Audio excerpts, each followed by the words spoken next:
No vídeo de hoje vamos falar sobre Transmissão Paulista, negociada na bolsa como TRPL4. Se você gosta do nosso conteúdo, deixe seu like e se inscreva em nosso canal.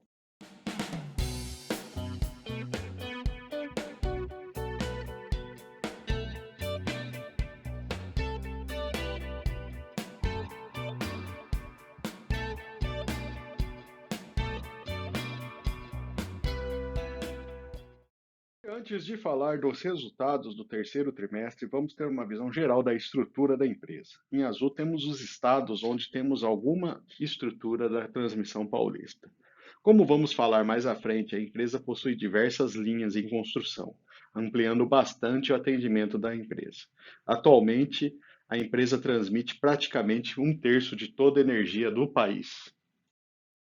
Trazendo agora os resultados da empresa, o lucro nos últimos 9 meses foi 33% maior do que os primeiros 9 meses de 2020. No terceiro trimestre, houve queda do faturamento em relação ao ano anterior, devido ao ajuste da receita anual permitida, de acordo com o reperfilamento que foi feito, comentado em nosso vídeo do segundo trimestre. A gente vai deixar o link aqui para caso você queira acompanhar.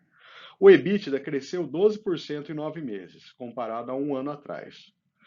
Do lado operacional, houve queda do IENS, Índice de Energia Não Suprida, e a aprovação do uso de drones para incinerar objetos das linhas. Houve inauguração da subestação de Lorena, com incremento da receita anual permitida de quase 12 milhões de reais.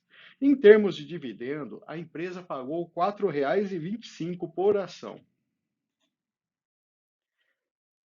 Olhando agora os investimentos, a empresa segue tendência de crescimento ao longo dos anos, com o destaque para a aquisição da PBTE por 1,6 bi, ganhando uma receita anual de 185 milhões, uma linha já operacional. Em termos de investimentos gerais, o ano de 2021 foi bastante relevante. Dentro dos novos projetos, temos 5 entrando em operação em 2022, 2 em 2023, 2 em 2024 e 1 em 2025.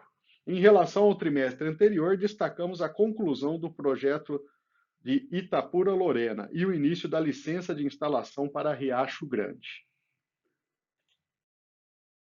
De modo geral, vemos que tem sido prática da empresa de antecipar as entregas de projetos em relação aos prazos estipulados pela ANEEL, o que traz bons resultados para a empresa, uma vez que antecipa o início do recebimento das receitas. Para um investimento total de 6,3 bilhões de reais, a empresa espera aumentar sua receita anual em 616 milhões, o que dá um retorno de 9,8%. Se considerarmos que esta receita deverá ter algum grau de correção inflacionária, devemos ter algo então próximo à inflação mais 10%, o que é de fato um bom investimento. Analisando agora os resultados financeiros da empresa, vemos ainda o efeito do reperfilamento da rede básica do sistema existente, RBSE. Mais um sinal importante está na energização de novos projetos, que está compensando parcialmente esse efeito negativo, trazendo uma boa tendência para os números da empresa.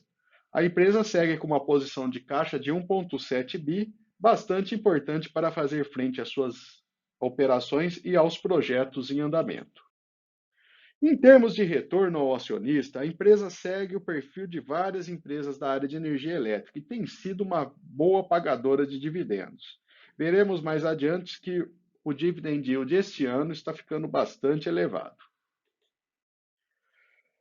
O lucro por ação tem sido crescente ao longo dos anos, excluindo o ano de 2016, que foi fora da curva, e considerando o desdobramento de ações que a gente teve em 2019. Agora, em 2021, com o reperfilamento da receita que foi feito, devemos ter um resultado que não crescerá tanto assim, mas nos próximos anos devemos ter a recuperação desse valor. A relação preço por lucro está próxima ao menor valor já registrado no histórico. E olha que o valor mais baixo foi justamente em 2016, quando estávamos com o governo controlando os preços de energia elétrica para conter a inflação. Ou seja, Tudo parece que nos leva a uma consideração de ação barata nesse momento, olhando para esse indicador. Lembrando que isso não é uma recomendação de compra. Em termos de proventos, temos o máximo do período registrado, valores bastante significativos no momento. O payout da empresa subiu em 2021, apontando para algo em torno de 80%, o que ajuda a explicar os dividendos elevados nesse momento. E dessa forma, estamos com dividend yield de mais de 18% para a ação, o que não deve deixar o investidor de transmissão paulista triste de jeito nenhum, né? E o valor patrimonial crescendo ao longo dos anos. Lembrando que a gente teve aquele desdobramento lá em 2019, por isso essa variação do gráfico. A relação preço por valor patrimonial está próxima a 1, mas historicamente já tivemos valores mais baixos aí no passado. Aqui está um ponto negativo para a ação. Sua relação dívida líquida por EBITDA está aumentando, em parte devido à quantidade de projetos que ela tem em implantação.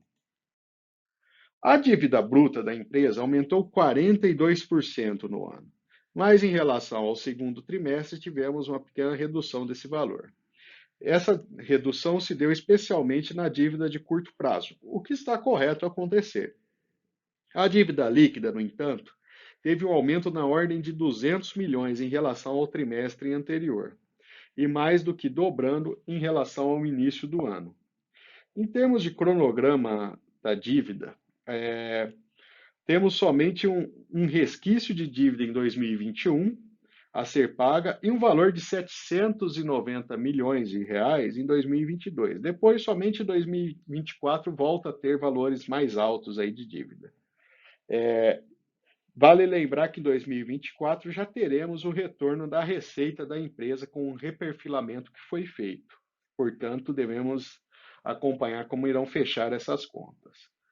E por fim, acredito que esse deve ser o grande motivo do preço da ação estar tão penalizado no mercado, é que a maior parte desta dívida está atrelada tanto ao IPCA quanto ao CDI, que tem apresentado valores mais altos aí recentemente. A ação está sendo negociada próxima a R$ 23, com uma projeção dos analistas apontando para R$ 27 em média. É uma projeção bastante semelhante ao que a gente tinha aí há 3 meses atrás. O valor intrínseco da ação está apontando para um valor maior do que o dobro do valor atual de negociação da bolsa, o que pode ser um bom indicativo também. Em termos de histórico de investimento, quem investiu há um ano atrás pegou a queda do valor da ação, como comentamos. A subida da inflação e taxa de juros, para o caso da empresa que possui essa dívida relevante, acabou afetando bastante o preço das ações. Mas quem investiu no longo prazo teve um resultado bastante interessante com a ação, tanto do ponto de vista de valorização da ação, quanto a soma dos seus dividendos pagos no período. E por fim, vamos falar aqui dos pontos positivos e negativos para o investimento em Transmissão Paulista. Do lado positivo, a expansão para das novas linhas e o histórico positivo de entregas de projetos são um ponto a favor da empresa. As relações de preço estão em um momento interessante: preço por lucro, preço-valor patrimonial e valor intrínseco. O histórico de rendimento da ação a longo prazo também é bem interessante. Do lado negativo, a empresa possui uma dívida relevante e tem aumentado recentemente. O impacto das taxas de juros e inflação nesse montante da dívida e a queda momentânea do faturamento devido ao reperfilamento das tarifas são pontos que contam para o lado negativo de investir nessa ação. Se você gostou do nosso conteúdo, considere se inscrever e deixe seu like no vídeo. E comente abaixo que ação ou que empresa gostaria de ver analisada em um próximo vídeo.